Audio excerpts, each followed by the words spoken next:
Selamat pagi anak didikku sekalian. Hari ini adalah hari yang cukup cerah. Kita mau belajar bahasa Indonesia kelas 5, yaitu tentang ide pokok. Mari kita coba langkah-langkah bagaimana mencari ide pokok itu. Yang pertama, coba kalian anak didikku ajaklah abang atau adikmu. Yang kedua, duduklah dia berdampingan dengan kakak atau adikmu. Yang ketiga, adik atau pasanganmu tadi dipersilakan untuk menceritakan satu pengalaman yang cukup menarik dalam 1 menit sementara kamu mendengarkan.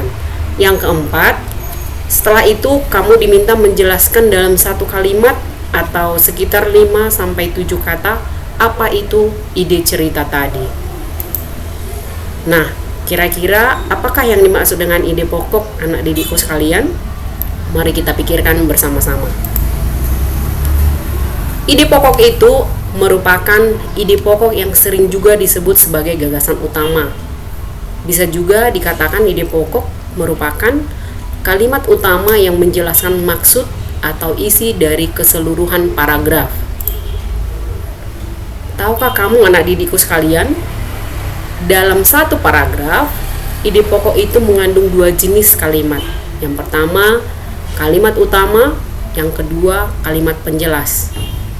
Kalimat utama adalah ide pokok atau gagasan utama dari seluruh paragraf. Nah, cara mencari ide pokok, langkah yang pertama, kalian membaca bacaan itu secara utuh. Yang kedua, siswa kami memahami inti bahasa apa yang dimaksud dari ide pokok tersebut. Yang ketiga, ulangi kembali membaca jika belum mengerti.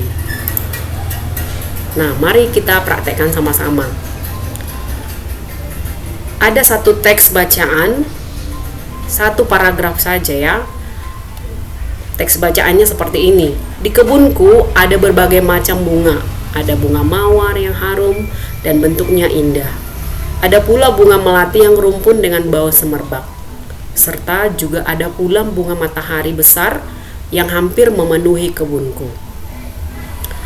Apakah ide pokok gagasan utama pada paragraf di atas? Yang manakah yang dikatakan kalimat utama dan manakah kalimat penjelas? Nah, kita praktekkan kembali ya. Ada 1 paragraf kembali. Ada ikan badut, ikan sapu-sapu, juga ikan arwana. Selain itu, ada juga binatang laut yang biasanya diletakkan di dalam akuarium sebagai penghias. Toko akuarium memang menyediakan hewan air sebagai hiasan. Kalimat manakah dari paragraf di atas yang merupakan ide pokok? Sebelum kita menjawabnya, mari kita lihat dulu macam-macam ide pokok. Ide pokok itu berdasarkan tempatnya ada 3 macam. Yang pertama, paragraf deduktif, yaitu ide pokoknya berada di awal paragraf.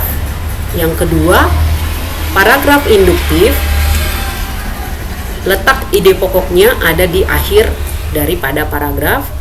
Yang ketiga, paragraf campuran, ide pokoknya ada di awal dan di akhir paragraf. Mari kita coba dengan teks yang lain. Perilaku sehat merupakan pilar yang paling utama. Hal ini karena komponen tersebut ternyata sangat berpengaruh pada kedua pilar lainnya. Seperti seseorang dengan perilaku sehat tentu akan menjaga lingkungan yang tetap sehat juga. Selain itu, dengan perilaku sehat, seseorang akan memanfaatkan fasilitas pelayanan kesehatan untuk memelihara kesehatannya. Berdasarkan contoh paragraf di atas, di manakah yang menjadi kalimat utama? Jenis kalimat apakah dia? Yang kedua, ada banyak cara yang orang lakukan untuk bersyukur kepada Allah. Ada yang membagikan hartanya kepada kaum yang membutuhkan. Ada yang bersujud syukur atas karunia yang diberikan Allah. Ada yang mengundang makan teman-teman. Bagaimanapun, semua itu adalah cara orang untuk bersyukur kepada Allah. Kalimat selanjutnya, paragraf selanjutnya, anggota koperasi terdiri dari para murid dan guru. Modal koperasi berasal dari iuran para anggota.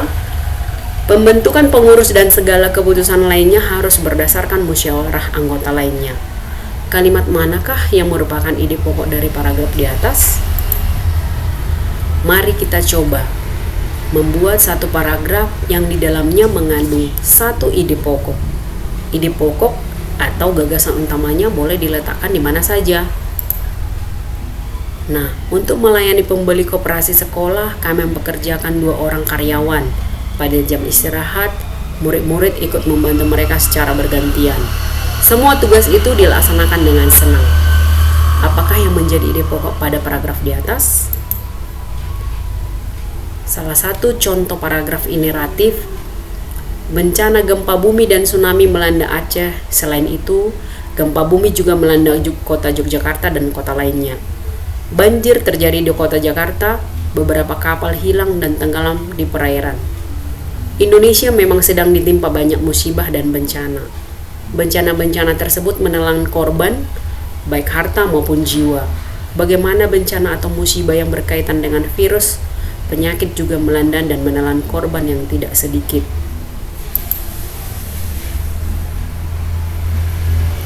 Demikian